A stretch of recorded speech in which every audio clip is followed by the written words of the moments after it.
So good day everyone. Today me and my co-reporter Miss Marjorie Abing will discuss about the chapter 9, which is creating ePortfolio as a technology tool. In 21st century instruction, where independent learning is encouraged, the documentation of personal learning journey is a must. Such documentation can help the teacher monitor the process and assess the product of learning. Doing this requires proper organization through a portfolio. So now let's talk about portfolios. Portfolios are means of keeping things in order.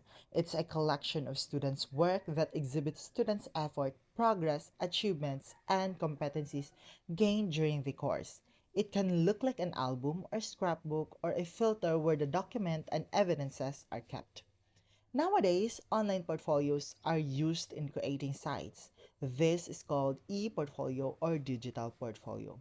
This can be used as a digital archive that can contain the same materials as a physical portfolio, but can have as multimedia production, relevant online links or references, digital stories, video blogs, PowerPoint presentations, photographs, and other ICT materials.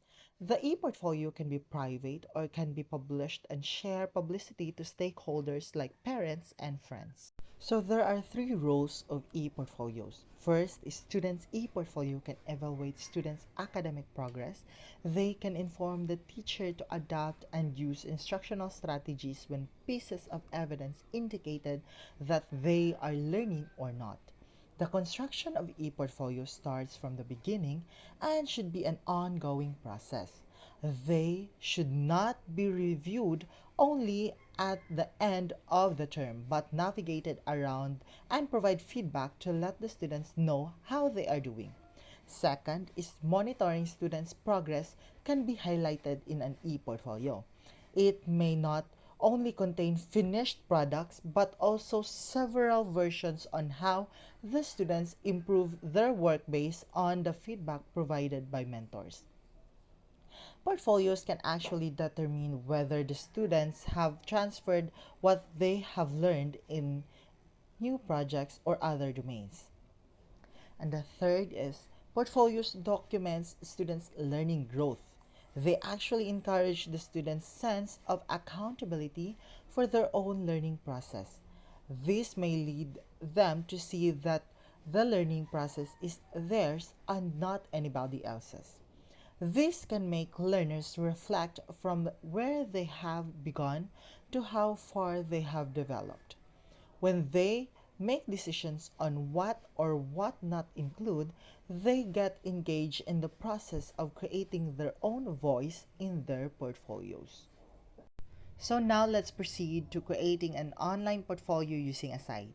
There are many sites that can be used in creating an e-portfolio, one of which is the Google site. If you have a Google account, you can start using the available application. You can also use Webby or Wix among others. So as you can see on my PPT, that is one of the example of an online portfolio. So now let's proceed to the steps in constructing an e-portfolio. The first thing you need to do is to enter your Gmail account and look for site. And if it is the first time that you have done this, you have to read the directions. Then you scroll down and read further until you see the icon for sites. When you click it, it will lead you to another section. This will let you create sites that can use as an e-portfolio. Consider a good label or a title of your portfolio and prepare the text, links, multimedia outputs, images, or JPEG files that you want to upload in the pages of your e-portfolio. The same as a physical portfolio, the e-portfolio has also its part. Like a book, it has pages or sections. The organization can follow a chronological order based on the activities that you go through. Or you can have thematic arrangement. Whatever you choose, it will be a display of your organizational skills. So the first part of the e-portfolio is the home page. This first section is the home or your cover page. This is the first thing that your readers will see. You need to introduce yourself and the objectives of your ePortfolio. Usually, there are templates available and each provides sections. You can add personal touches such as image or a change of color, themes. The next part is pages. The pages that you can add depends on how you would like to organize your ePortfolio. What is important is that you need to construct your ePortfolio at the start of the class. In that way, you can have a fresh start as you try to be conscious in documenting the activities and learning that goes with each session.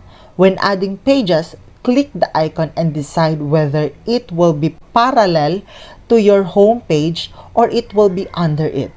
Just remember that when you have a template, there are particular ways that the pages have been arranged. So if you start, it would be not detrimental if you conform to the template. And the last but not the least is the reflections.